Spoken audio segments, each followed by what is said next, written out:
Tensions between India and Pakistan have heightened after the deadly terror attack in Jammu and Kashmir's Pahalgam left 26 people dead. In an alarming escalation, Pakistan's ambassador to Russia, Mohammad Khalid Jamali, has openly threatened nuclear retaliation if India launched a military strike, warning that Islamabad will use the full spectrum of power, both conventional and nuclear. This threat comes even as Pakistan continues to violate the ceasefire along the line of control, with unprovoked firing reported for the 10th consecutive night in key sectors of Jammu and Kashmir. The Indian Army is said to have responded to this provocation in a calibrated and proportionate manner. Meanwhile, New Delhi has launched a full-scale economic offensive. India has completely shut down trade, postal services and port access with Pakistan. Pakistan-flagged vessels are now banned from Indian ports. All imports from Pakistan have been prohibited, and mail and parcel exchanges by land and air have been suspended as well. In a tit-for-tat move, Pakistan also closed its ports to Indian flagged ships and suspended bilateral trade. Amidst these rising tensions, diplomatic efforts are also underway. Russian Foreign Minister Sergei Lavrov held a phone call with the Indian External Affairs Minister S. Jaishankar to discuss the worsening situation. Lavrov urged both sides to resolve their differences through political and diplomatic means, citing the Shimla Agreement and Lahore Declaration. Additionally, the Secretary General of the Gulf Cooperation Council has also expressed deep concern over the deteriorating security situation in South Asia, calling for restrained dialogue and a peaceful resolution to the Kashmir issue in line with UN resolutions. Amidst repeated calls by the global community to de-escalate tensions with Pakistan, Indian Prime Minister Narendra Modi has doubled down on his commitment to take a stern action against the perpetrators of the Pahalgam attack. Ambassador Punchok Stobdan, former diplomat, is joining us live on the broadcast. Ambassador Stobdan, what do you make of the steps that India has taken vis-a-vis Pakistan? Even as, of course, Pakistan continues its jingoistic statements, India has, of course, struck them economically, seizing trade relations with Pakistan, also stopping their ships' access to our ports, apart from the other diplomatic measures taken earlier. You're right. I think India has taken some punitive steps, as you mentioned, in every aspect, diplomatic, economic, now trade. Earlier, the visa and many other things have been, these are very coordinated diplomatic, economic, political measures. Now, with this, Pakistan feels threatened, talking about the use of nuclear weapon against India. Now, this shows that, they are hollow. They have nothing. I mean, who talks about nuclear weapon? Tell me, which country on the earth is talking about nuclear weapon? I mean, I've never heard a nuclear weapon thing in the during the Cold War. Yes, some literature here and there. Now they have come to this level. To me, I think this language of full spectrum deterrence, it's a nuclear doctrine. It's a spelled out nuclear doctrine, officially, unofficially by Pakistanis. It's essentially aimed at India. It's a posturing. Simply nuclear posturing. It doesn't mean they're about to do it or they can do it. That's a different issue, whether they can do it or not. But this posturing done by a diplomat in Moscow shows that this is again a very calculated thing. Why do they do such a thing in Moscow, not in Washington, not in Beijing, elsewhere, but they go to Moscow to say all these things, telling the Russians, please do something to stop the whole thing. They know India-Russia relationship. So they're convinced that Russia can put pressure on India. So it's a very calculated, nervous, they are frustrated kind of steps. I don't think they can, this is irresponsible kind of a thing. This is not the first one to talk about. I think 2-3 guys earlier also they've spoken about, some ministers, some MPs and others been talking about full spectrum deterrence. Now this full spectrum deterrence is I know they can't use it against Afghanistan or Iran specifically, and now they think that this works against India because since 1980s we have not really fought solid war. So it's a deterrence which works. So they're using it, as simple as that. Yes, now, of course, as far as Ambassador Sobdan, the latest reactions from the world are concerned, what is to be read into what the GCC Secretary General has said, urging de-escalation? Also, you have the Russian Foreign Minister who's spoken with his Indian counterpart as well on the issue. Yeah, I mean, they will do, I mean, unless we take the third stage, such language will be used by from various parts of the country. You know, they have some sympathizer, their backers here and there. These are diplomatic languages, but we can do what we want. I mean, we are hit, you know, not the Americans. So I think these are expected lines, but even their best friend China hasn't said beyond what they have said a week ago. Oh, so I think they will try to garner more support against India at the global level. So they let it be so. I mean, we can't do anything. Now, as you mentioned, you've talked about a series of measures now. You know, including preventing the docking of ships and postal services. And today, I believe the Baghliyar has been now stopped, and Kishan Ganga at Jhelum has been reduced. So they will feel the pinch. They will have to respond in some manner. They're not saying anything except talking about nuclear weapons. हम क्या अटोमी ताकत है? Now this is a catchphrase that every street man also use in Pakistan. If you open some social media, every second guy is talking about nuclear weapon. So they will feel the pinch, the real pinch on the ground in real life. Then I think my expectation is that Munir fellow, General Munir, have to be removed from the power. Maybe it will cool down within Pakistan. I mean, we've never talking about, India has not talked about launching a full-scale war. We said we'll respond. And that response is now showing on the ground that we will choke them. We will not kill them immediately. We will squeeze them. We will make them die of hunger, make them die of, of thirst. So it's a slow death. I think they will feel it. We have been giving in the past 2-3 years. This has been intensified now through other means. Okay, let me also, in fact, ask you then, Ambassador Sobdan, as far as, of course, now, these measures are concerned, it's obviously a multi-pronged strategy that India has adopted this time to retaliate to Pakistan. Of course, a military offensive is being mulled and will be taken at an appropriate time. That's what sources tell us. The government has given a free hand to the military forces for this. But as far as, of course, this multi-pronged strategy is concerned, what do you make of it? No, we just discussed multi-pronged means economic, diplomatic, yes, political, and now within economic, what are the multi-pronged? Trade has been now completely stopped. Anything originating from Pakistan, direct or indirect trade, has stopped. I mean, that means not a single rupee worth goods will come into a country originating from Pakistan. All kind of a formal communication in diplomatic language, this is a stopping of every level of communication now.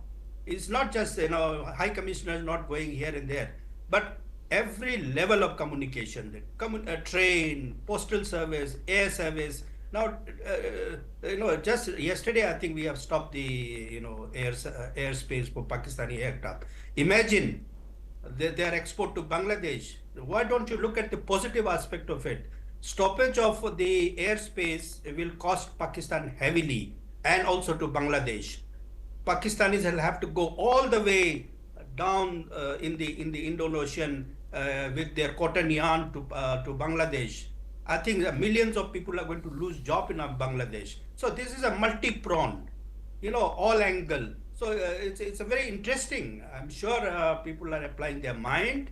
It will work. I think so. They will have to come down to the ground and kneel, and then will have to beg from international community. They might go to Trump. They might go to Xi Jinping or wherever they want to go. They are already in Moscow, probably telling Putin to do something. So it shows the level of their frustrations. All right. Appreciate you joining us. Ambassador Sobdan, with your perspective on that big story. Moving on now to more news, in fact, coming in this hour.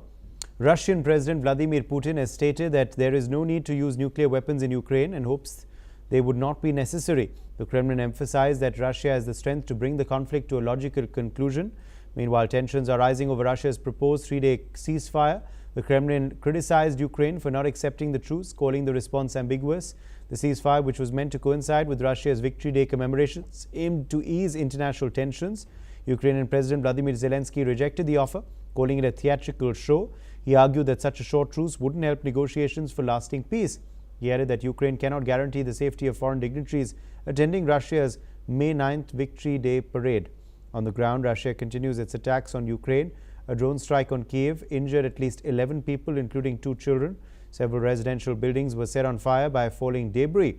This follows Ukrainian strikes on multiple Russian cities, which Russia labeled a mass drone attack. The escalation of drone warfare continues as both sides exchange blows in the ongoing conflict.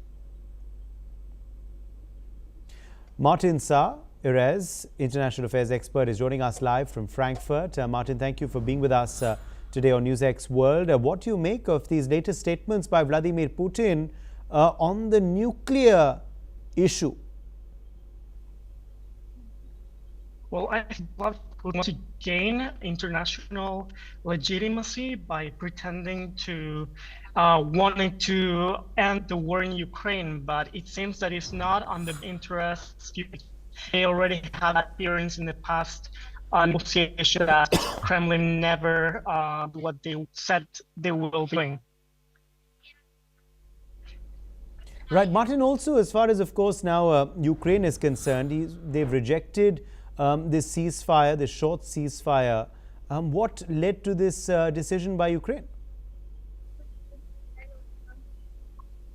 They rejected it because Vladimir Zelensky doesn't want to give Russia the international recognition and doesn't want to give also Trump an excuse to give Kremlin what they want.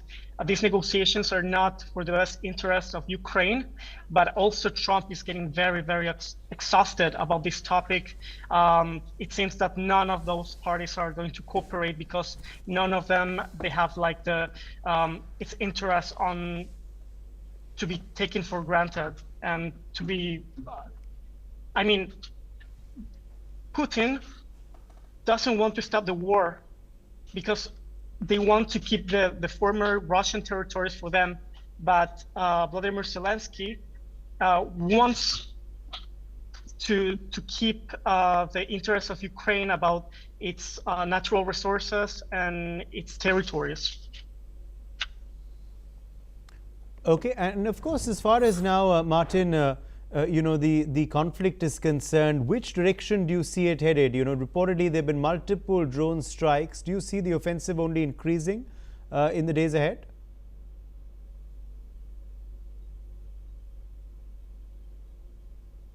Martin, can you hear me? Okay, I think we've lost him. All right, more news meanwhile coming in this hour. Australian Prime Minister Anthony Albanese has celebrated a sweeping re-election win, promising a disciplined, orderly government focused on economic stability, tax reform and climate action. The 62-year-old Labour leader visited old haunts in Sydney, including a local cafe and brewery, as supporters applauded his historic victory. Partial results show his Labour Party securing at least 83 of the 150 parliamentary seats, with the opposition Liberal National Coalition trailing far behind. Opposition leader Peter Dutton has conceded defeat and even lost his own seat, a rare and stinging blow. Albanese pledged to continue tackling Australia's high costs of living, invest in healthcare, cut taxes and address housing shortages. Analysts said global instability and the impact of US trade tariffs nudged voters towards steady leadership. The win drew global praise, with leaders from the US, China and neighbouring Pacific nations sending congratulations. Albanese reaffirmed support for Ukraine and plans to boost Australia's presence in Indo-Pacific diplomacy. As the dust settles, he says the focus now is working hard every single day. Jitharth Jay Bhardwaj, editor-in-chief of the Australia Today, is joining us live from Melbourne. Thank you, Jitharth, for speaking with us. What do we make of this, first big address by the Australian Prime Minister, who, of course, has won a historic second term? What is to be read into his priorities as he's outlined in this speech? See, We must understand that Prime Minister Albanese was under a lot of pressure in terms of how he has projected his cost of living crisis solutions, energy crisis. Of course, the climate change is an issue in Australia, and the solutions which he has put forward, renewables, they were not very popular. The Liberal Party, the opposition, was presenting nuclear options, which seemingly Prime Minister is very happy that they have been rejected by the Australian people. Same way, there is one more important aspect of that, which is indigenous people to be recognized in Australia.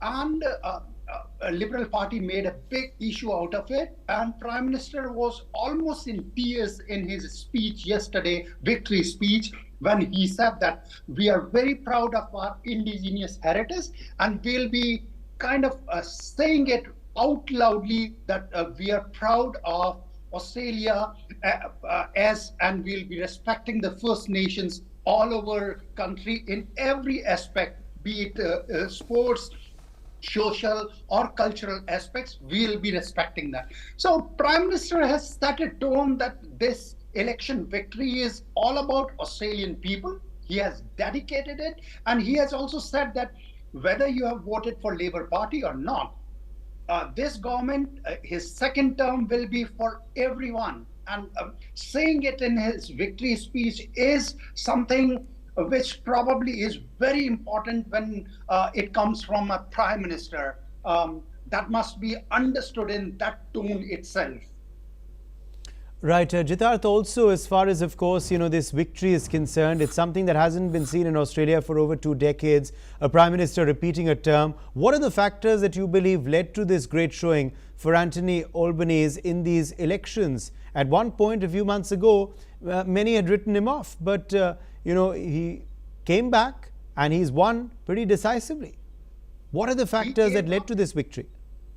He came back with a thundering majority. I mean, I haven't seen 88 seats to any government in last, before John Howard actually got something like this, but after him, nobody got it. When you say that no prime minister has been repeated, then I want to tell you the governments have been repeated. Like in 2017, 7 and 11, Labour government was repeated, but the churning of prime ministers was there from Kevin Rudd to Julia Gillard to Julia Gillard to Kevin Rudd. Same happened with Liberal government. They were there for 3 terms. However, they had 3 different prime ministers for all 3 terms. So saying that no prime minister has been repeated is with a caution that yes, parties have changed their prime minister very often. Now, when we come to Albanese, then probably one thing is very clear, that Liberal Party, the opposition's house, was very fragmented and divided. Anthony Albanese has done one fantastic thing for his party, is that he has got a very strong core group with him, be it in terms of economic management, be it in terms of foreign management, be it in terms of domestic issues which pertain Australian people in day-to-day life. He got a very good team, and he's able to deliver that message to people. So, and Liberal Party is probably a part-time politician party. So that is the primary difference between Labour Party and Liberal Party, that Labour Party people or leaders are career politicians. And that's what is happening them when time comes to connect with people and need for votes.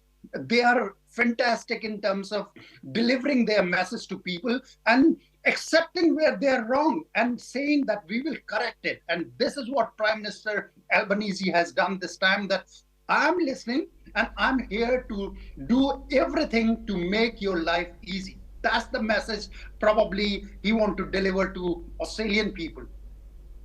All right, let me, and we'll quickly, of course, put out those seats count as well. You were just referring to them, the kind of historic showing for Anthony Albanese's party. We'll be putting that on our screen, of course, showing how well, of course, Albanese's party has done. And of course, Peter Dutton, unfortunately, not a good showing for him at all, as you can see there on your screens. And his party, the Conservatives, of course, Peter Dutton, remember, lost his own seat as well in these polls. So there you can see, of course, a stark contrast in the seat share between both the parties in Australia. All right, Jitarth, a final question to you before we conclude. How is this going to now affect international relations? Where do you see Australia's relations with Donald Trump headed? Because that was also a big issue in this election. And also, as far as we in India are concerned, how should we be viewing our partnership with the Australians going ahead under Albanese's leadership? See, when you let me answer the second question first. Second part. Relationship between India and Australia is growing exponentially, and previous government of Liberal Party was very supportive, but what we have seen in last 3 years is unprecedented support in terms of Indian business. Australian companies are very eager, Australian universities are very eager to do business in India, not only with India, in India. So that difference is there, and I think special emphasis is there every time when we have heard Prime Minister Albanese, be it Foreign Minister, be it Education Minister, be it Treasurer. These 4 important pillars of this government has always talked about Indian Australians and relationship with India. So this trajectory is upward, and there is no stopping in this. I must tell you that Labour Party, Prime Minister Albanese's party, has maximum number of multicultural representation. There are 2 senators of Indian origin, Sri Lankan origin. So they have a multitude of representatives so that this government can be inclusive. Let's go away to Donald Trump now. So the relationship between Albanese and Donald Trump in last couple of months has not been as smooth as we talk about India. However, the new leadership, new mandate will give him much more confidence in dealing with Trump, and Trump administration was also waiting for this elections to be done with, so that there is a prime minister who has a fresh mandate for next three and a years, so that they can deal with it. I suppose very important person there in Washington DC is ex-Prime Minister of Australia Kevin Rudd, who is the ambassador of Australia in United States. So it will be a tricky ride for Prime Minister Albanese to deal with Trump. Let's see. We hope best for Australia. He probably will get some. Jitarth Bhardwaj, are you there with us? Okay, I think we've lost him. All right. Okay. Well, on that note, we are slipping into a very short break. Stay with us.